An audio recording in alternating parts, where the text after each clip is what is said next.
Okay, class, magdi-discuss ako. Makinig kayo sa akin, ha? Oh, grabe, ang ganda ko talaga. Masaya na naman siya, oh. Manda ka sa akin. Ah, ma'am, di ba po bawal mag-makeup kapag oras ng klase? Si Scarlett kasi nagme-makeup po. Lu, pero pag ikaw pwede? Gusto. Ay, oo. Mamaya na yung makeup na yung Scarlett, ha? Makinig ka sa akin. Aw, di na siya makakapag-retouch. Okay, class. Dalawa ang naka-perfect sa exam natin. Si Cheska. Expect ko naman na perfect ako eh. At si Scarlett. Perfect din ako. Talagang nilalabanan ako ng babaeng to. Patingin na tas paper mo.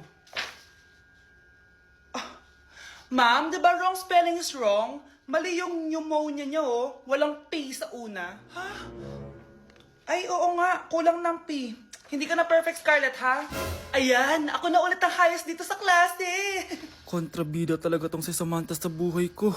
Bakit di nagre-reply yung jowa ko? Saan na ba yun? Tagal naman ni Scarlett. Saan na kaya yun? Hi, Miguel. Oh, Samantha, samahan mo naman ako sa kantin. Libre kita.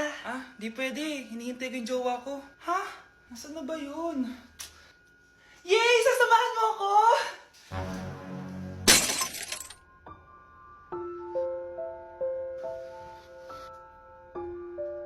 Ha? Wala naman ako sinabi! Scarlett? Mainis ka lang, dapat lang sa'yo. Lahat na lang kinukuha sa akin ni Samantha. Ibubunyag ko na yung sikreto ng pamilya niyo. Nay, tinatamad ako pumasok. Diyos ko, mga kabataan ngayon. Kami nga, tumatawid pa kami ng ilog at bundok. Nayo, ito award mo. Ang ganda mo, be. Ano ka ba, be? Ako na to, eh. Ikaw na talaga yan. Mas inuna pa mag-makeup kaysa maligo. Yes! Hoy, ikaw babae ka. Puro ka cellphone. Eh, ikaw nga buong araw nakikipag-chismisan doon. May sinabi ba ako? Be, ang lungkot mo siguro, no? Kasi wala kang jowa. Mas okay na yung walang jowa kaysa sa walang mama. Ang boring naman. Maginis kaya ako. Anak, maglinis ka na nga ng bahay. Ay, matutulog na lang pala ako. Be, nagugutom ako. Kain tayo. Huwag na, be. Nagtitipid ako. Tara, libre ko. Sige, tara. Alam mo, ate, kung nakakayaman lang ang pagiging marupok, mayaman ka na. Kung nakakayaman lang ang pagiging pangit, ikaw na pinakamayaman.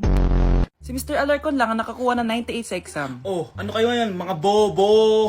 Tapos kayong lahat perfect kayo. ano. Yan, ang yabang kasi. Buti nga sa kanya. Mr. Alarcon, bakit may bulak ka sa tenga?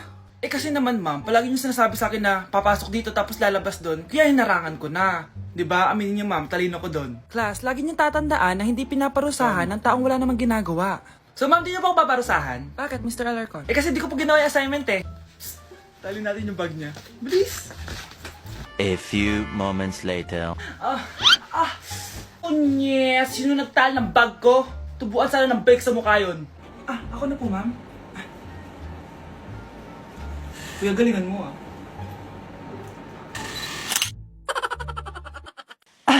Mare? Nay, di ba yan yung dati mo kaklase na nambuli sa'yo? Oo anak, ba't nandito yan? Mare, alam mo, ilang years na tayo hindi nakikita. Wala pa rin nagbago sa'yo, no? Mukha ka pa rin zombie. Hindi ka na nag-glow up. Oo nga, Mare. Wala pa rin nagbago. Masama pa rin ugali mo. At least, maganda ako. Che. Oh, Nay. Gising ka pa din. Kaya ka nagkaka-eyebags eh. Ay, naku anak. Alam mo, ang dami ko trabaho, diba? Tapos, hindi din ako nakakatulog ng maayos. Ano, Nay? Tatanggapin mo na lang ba yung sinabi ng kaklase mo, ha? Kailangan mo ng glow up, Nay. O, eto, Nay. Mag-take ka na itong Nighty Bright ng New Moon. Sure ka bang mag-glow up ako dito, anak? Oo, Nay. Mag-take ka lang niya ng 1 to 2 capsules bago ka matulog for a quality sleep, which is important for steady energy, focus, and productivity. Meron tong ashwagandha at collagen na nakaka-help sa stress at repair ng skin. Road to glowing skin na talaga. Ay, sana mag-glow up na ako.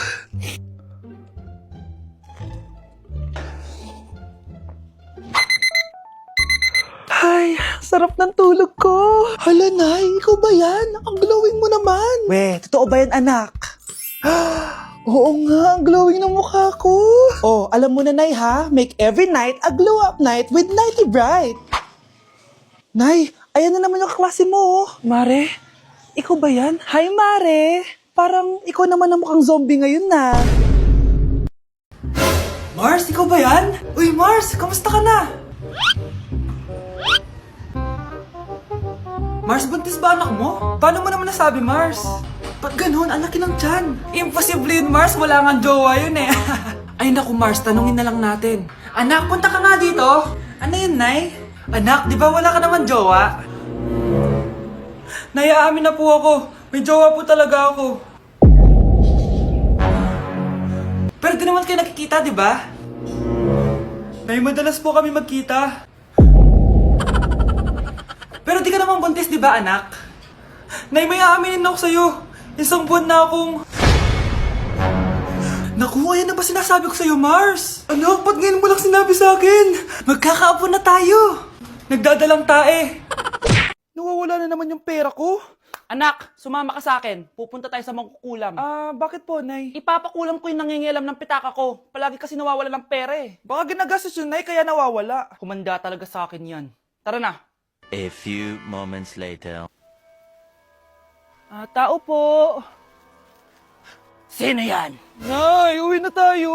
Nakakatakot siya. Manahimik ka dyan. Ikaw papakulam ko, sige. Anong kailangan nyo? Palagi kasi nawawala ng pera tong pitaka ko. Ipapakulam ko sana kung sino nanguha ng pera dito. Sige. Kung sino man ang kumukuha ng pera sa pitaka niya ay mapaparusahan. Nay, wag mo nang ituloy. Humanda ka sa akin kung sino ka man. Tutusukin ko na. Sakit ng tiyan ko. Sakit ng ulo ko. Ikaw yung nangunguha ng pera sa pitaka ko? Hindi, Nay. Bakit ikaw yung nasasaktan? Baka may nakain lang ako kanina. Pahirapan mo pa siya lalo. Ito na ang matinding parusa.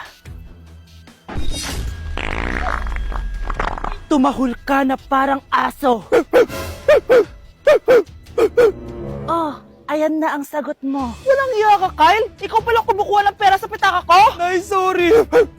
Umanda ka sa akin. Halika dito. Nay, wag po. Halika dito. Itatali kita. Nay, sorry. Hay, bayad niyo. Guys, maganda kayo. Magbe-beach tayo next week. Magpapaganda na ako. Ready na ako sumisid. Oh, may ambagan to Lo, magbe-beach. Baka oras na to para mag-break muna ako sa kakaaral. Teka, kaya ka mo mag-beach? Bakit parang mukhang ililibing ka na? Wow, nahiya ako sa'yo, te. Magbe-beach ka nga. Uod ka naman ng high school. Che, pangit! Sinabihan niya akong pangit. Ayusin mo nga sarili mo, anak. Aral ka ng aral. Mas mukha ka ng nanay kaysa sa akin. Hindi pwede to. Kailangan kong maging fresh bago kami mag-beach. 3 days later. Oh, aalis na tayo. Asan na ba si Scarlett? Ano ba yan? Pa-importante kasi. Wait guys, andito na ako. Scarlett? Ikaw yan? Ano nangyari sa'yo, be? Nagparitoke ka, no? Retoke? No. Sabi ng nanay ko, masama kasi yung araw sa balat natin. Kaya sinaya niya tong Garnier Vitamin C Serum. Anak, gamitin mo tong Garnier Vitamin C Serum. It can fade dark spots in just 3 days. For the mabilis and glow up ka dyan, anak. Oh, sino pang hindi nag-aambag dyan? Si Samantha hindi pa nagbabayad. Ha? Magbabayad naman ako eh. Wala lang akong pera ngayon. Oh, maiwan na hindi nabayad ah. Kawawa ka naman, hindi ka makakasama sa amin. Oh, sa'yo na to. Baka sakaling maging fresh ka din like me. Salamat ah! Bye! Punta na kami sa beach! Anak, ready ka na ba sa prom niyo bukas? Nay, bakit malaging ganito? Kapag may mga special day, doon ako nagkaka-pimple. Diyos ko ka, anak! Nagpuwet ka na naman siguro, no? Oh, eto anak, gamitin mo tong Glad to Glow Acne Spot. Ginagamit ko to dati at talagang effective, anak. Kasi meron tong centella at 2% salicylic acid. For sure, healed na yung pimple mo overnight. Ilagay mo lang to directly sa area na may pimple. Because this Glad to Glow Acne Spot dries acne in 1 night only and helps to reduce acne marks. Sana mawala na to bukas. Prom na namin! Yes, wala na yung pimple ko! O, diba? Sabi ko sa'yo, anak eh. Mother knows best talaga. Eto na, Nay. Ready na ako maging prom queen. Alo, bukas na palang pasahan nito. So, ano na balita ng revision ng thesis natin, Samantha, ha? Babe, ano ba? So, ano na balita sa revision ng thesis natin, Samantha, ha? Alo, di ko pa nagagawa yung thesis namin. Nagka-emergency kasi. Sus, emergency? Kasama mo lang naman jowa mo. Tanggalin kita sa group dyan eh. Patay, lagot ako neto, babe. Paano niyan tayo? Ay, mga bes, huwag kayo mag-away-away ha. Kumalma kayo. Sabayin niyo muna ako ha. Jopay. Kumusta ka na? Huwag ka nang mawala. Ngayon Teka, si Scarlett ba yun? Dadalhin kita sa aming bahay. In fairness, ang ganda ng boses mo, be. Di tayo aalis tayo. Sa tunay na mundo.